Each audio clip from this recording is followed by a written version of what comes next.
Olá! Hoje a gente vai investigar um quebra-cabeça interessante. Por que o livre mercado, que é essa ideia tão poderosa, né, que nos dá de tudo, de celular a pão fresco, Uhum. por que ele às vezes falha? E falha de um jeito, assim, espetacular. É uma ótima pergunta. As nossas fontes para essa análise são vários materiais de estudo de economia e a missão aqui é entender o que causam esses, digamos, bugs no sistema. E parece que a resposta está em 3 vírus principais. Gostei da analogia do vírus, porque entender esses problemas é a chave para a gente entender por que o governo se mete em tanta coisa, sabe? Certo. Não é por um capricho. Existe uma lógica econômica por trás de um imposto sobre poluição, ou do SUS, ou mesmo da iluminação pública na rua. A gente está falando da base teórica que justifica a ação do Estado para consertar o que o mercado sozinho não dá conta. Ok, vamos desvendar isso então. A primeira peça desse quebra-cabeça é a própria definição.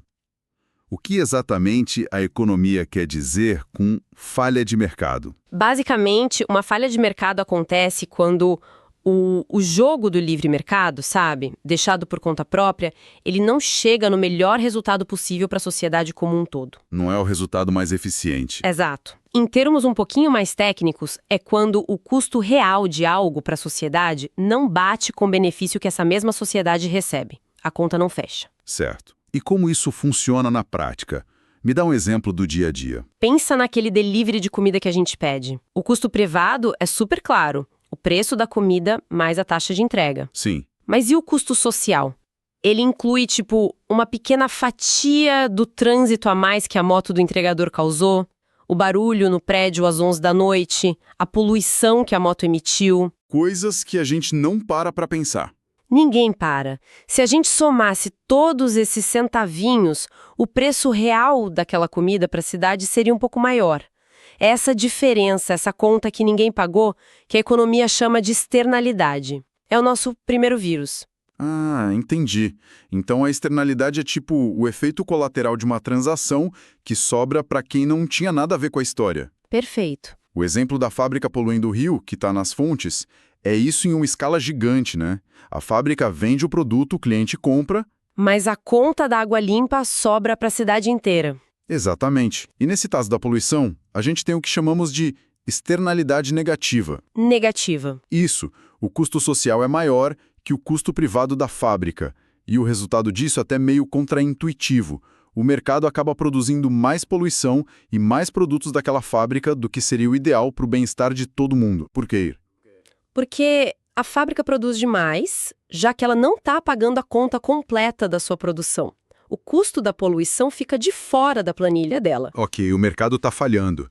Qual é o instinto do governo aqui? É só proibir, multar a fábrica até ela fechar? Ou tem uma solução mais elegante? Tem uma solução bem mais sutil, que as fontes destacam muito. É o chamado tributo de pegou. Pigou? Isso. Em vez de proibir, a ideia é corrigir o preço. O governo cria um imposto sobre atividade poluidora, digamos, uma taxa por cada tonelada de lixo químico no rio. Ah, tá. Isso. Isso força a fábrica a internalizar o custo, a colocar o dano ambiental na sua própria planilha de custos. O incentivo muda completamente. De repente, instalar filtros para poluir menos vira um bom negócio. Faz todo sentido. A gente conserta o preço para consertar o comportamento. Mas é o contrário. Existem efeitos colaterais que são bons? Sim, e são importantíssimos. São as externalidades positivas. Ok. Aqui o benefício social de uma atividade é maior do que o benefício que a pessoa ou a empresa recebe direto. E o que acontece? O mercado produz menos do que seria o ideal. Menos. Menos. O exemplo clássico é a vacina. Ela protege quem toma, claro, mas também protege toda a comunidade, porque diminui a circulação do vírus. O seu benefício privado é não ficar doente, o social é ajudar a criar a tal da imunidade de rebanho. E como o mercado não te paga por ajudar a comunidade, menos gente se vacinaria do que o necessário se fosse um produto totalmente privado e caro. Imagino que o mesmo vale para a educação. Perfeito. Uma pessoa mais educada beneficia a si mesma, óbvio, mas também a sociedade inteira com mais inovação, mais civismo, mais produtividade. Para corrigir isso, a lógica é a mesma, só que invertida. Em vez de imposto. Um subsídio de pigô, um incentivo. É por isso que governos financiam a educação pública, dão bolsas para pesquisa científica e fazem campanhas de vacinação gratuitas. É uma forma de pagar por esse benefício social que o mercado ignora. Espera um pouco. Então, o teorema de Coase, que as fontes trazem, está dizendo que no mundo ideal, talvez a gente não precisasse de nada disso. Exato. Que, tipo, meus vizinhos e um bar barulhento poderiam resolver a briga do som alto com um acordo em dinheiro, sem chamar polícia. Essa é a beleza e a provocação de Coase. A ideia dele é que se as pessoas pudessem negociar livremente, sem custo nenhum, elas chegariam a uma solução eficiente sozinhas. Não importaria se a lei dá o direito ao silêncio para os moradores ou o direito de fazer barulho para o bar. Como assim? Se o barulho incomoda mais os moradores do que o bar lucra com ele, os moradores poderiam pagar para o bar diminuir o som. Se o lucro do bar for maior, ele poderia pagar uma indenização para os moradores. Nos dois casos, a negociação levaria ao melhor resultado. Isso parece, ao mesmo tempo, genial e completamente impossível na prática.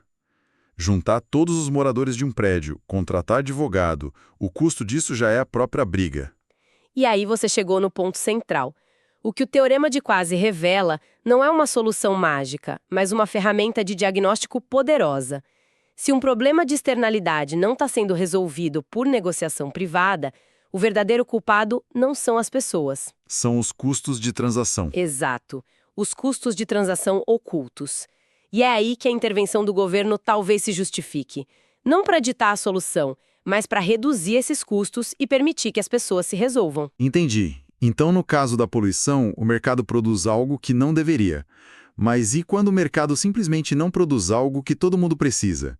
Por que nenhuma empresa se interessou em vender luz de farol para navios no século XIX? Isso me leva ao nosso segundo vírus, os bens públicos. Essa pergunta é a transição perfeita. A resposta está em duas características que definem um bem público puro. A primeira é a não rivalidade. Não rivalidade? É. O fato de um navio usar a luz do farol não impede nem diminui a luz disponível para outro navio. A segunda é a não exclusividade. Como você cobraria pelo serviço? Ia colocar um portão no meio do oceano para impedir navios não pagantes de verem a luz? Impossível. É impossível. E essas duas coisas juntas criam o famoso problema do carona, o free rider. Me lembra todo o trabalho em grupo da faculdade. É a mesma lógica. Sempre tem um que não faz nada, mas aparece no dia para levar a nota junto. É exatamente essa lógica. Se você não pode excluir quem não paga, o incentivo racional para cada um é esperar que o outro pague. O resultado? Ninguém paga. Ninguém paga. E o bem não é produzido. Nenhuma empresa privada construiria um farol, porque não teria como lucrar.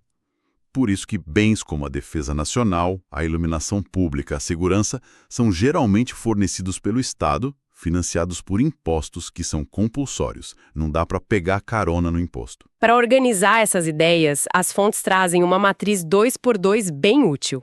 É tipo um mapa mental dos tipos de bens. Sim, e ela funciona cruzando essas duas características, rivalidade e exclusividade. Vamos passar por ela rapidinho. Primeiro, os bens privados. São rivais e exclusivos. Uma garrafa de água.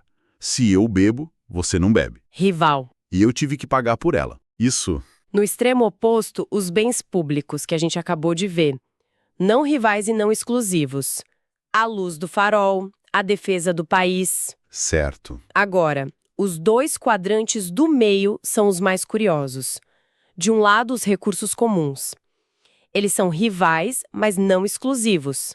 Pensa nos peixes em alto mar. O peixe que eu pesco, você não pesca mais. Então é rival. Ok. Mas é muito difícil me impedir de ir lá pescar. Não é exclusivo. E isso leva direto para a tragédia dos comuns. Se o recurso é de todo mundo, na prática ele não é de ninguém. O incentivo é pegar o máximo que eu puder, o mais rápido possível, antes que o outro pegue. Exato. E o resultado é a sobrepesca, o desmatamento, o esgotamento do recurso. A solução passa por regulação do governo, tipo cotas de pesca, ou pela criação de direitos de propriedade. E o último quadrante é o dos bens de clube. Bens de clube ou semipúblicos. Eles são exclusivos, mas não rivais. Um serviço de streaming, por exemplo, você precisa pagar para ter acesso. Exclusivo. Mas o fato de eu estar assistindo a um filme não impede você de assistir ao mesmo tempo. Não é rival. Certo. A matriz ajuda a organizar. Mas as fontes falam de uma outra categoria, os bens meritórios, que parece não se encaixar perfeitamente aí. O que são eles? Essa matriz é ótima, mas a realidade tem uma área cinzenta fascinante, que são os bens meritórios. Eles são tipo um escape da matriz. A questão aqui não é só física, de rivalidade ou exclusão, mas um julgamento de valor do Estado. Um julgamento de valor. Sim, são bens que a sociedade, por conta própria, consumiria em quantidade menor do que o desejável, porque as pessoas subestimam os benefícios. Como a educação básica ou as vacinas, de novo. Mesmo que existam escolas e clínicas particulares, o Estado entra e oferece de graça ou subsidia fortemente. Precisamente. O Estado entende que os benefícios de ter uma população vacinada e educada são tão imensos, são tão meritórios, que o acesso não pode depender só da capacidade de pagamento de cada um. Então ele intervém para garantir um consumo mínimo, corrigindo essa miopia do mercado. Ok. Então já vimos mercados que falham por causa de efeitos colaterais e por causa dos caronas. Mas e quando o mercado falha porque o jogo já começa com cartas marcadas, com um jogador sabendo muito mais que o outro?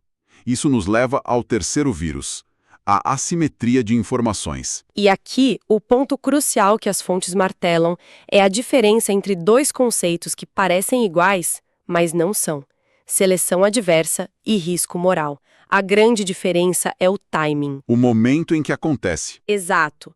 A seleção adversa acontece antes do contrato ser fechado. O problema é uma característica oculta. Ah, o clássico exemplo do carro usado. O vendedor sabe se o carro é ótimo ou se é uma bomba prestes a explodir. Eu, comprador, não sei. Certo. Com medo de levar a bomba, eu ofereço um preço médio.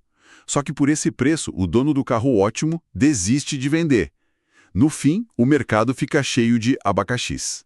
O mercado selecionou adversamente os piores produtos. Perfeito. E a dica das fontes para lembrar é ótima. A adversa vem antes da transação. Boa. Já o risco moral, ou moral hazard, acontece depois que o negócio já foi fechado. O problema é uma ação oculta. É uma mudança de comportamento. Isso me lembra quando aluguei um carro com seguro total nas férias. Confesso que não fiquei procurando a vaga mais segura do estacionamento do hotel. Já sei onde isso vai dar. Parei onde era mais conveniente, mesmo que fosse mais exposta. Eu jamais faria isso com o meu próprio carro. Acho que fui uma vítima do risco moral. Você foi um exemplo de livro. É exatamente isso. Depois que você fez o seguro, a seguradora não tem como monitorar se você está sendo cuidadoso ou não. Como o risco financeiro foi transferido para ela, seu comportamento mudou. O incentivo para ser prudente diminuiu. Exato. A dica aqui também ajuda. O risco moral acontece na movimentação, na ação que vem depois. E o tal do problema principal agente que as fontes citam é basicamente isso dentro de uma empresa, né? Sim, é a aplicação corporativa do risco moral.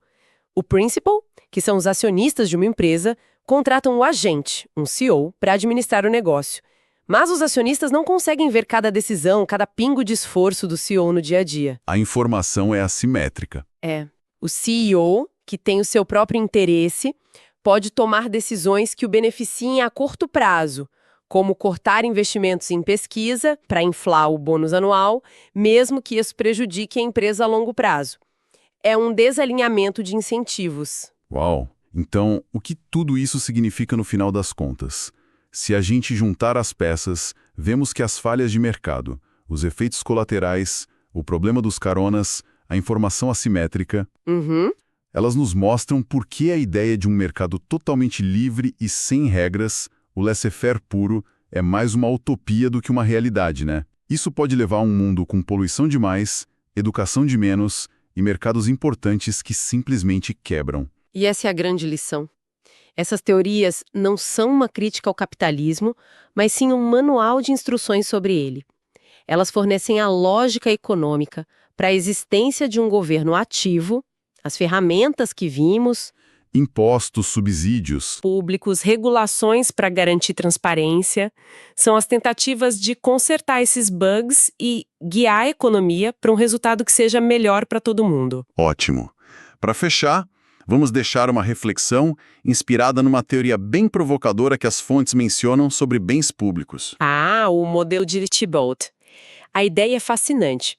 Ele sugere que num país com muitas cidades e municípios diferentes, as pessoas poderiam votar com os pés. Votar com os pés.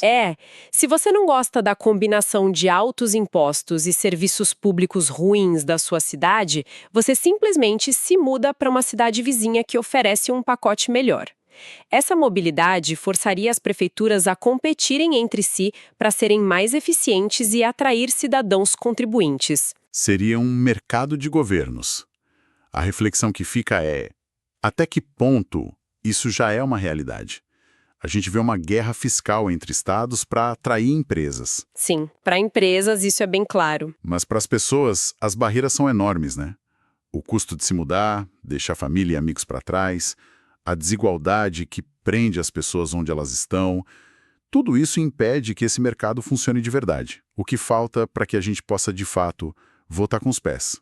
É um bom ponto para pensar.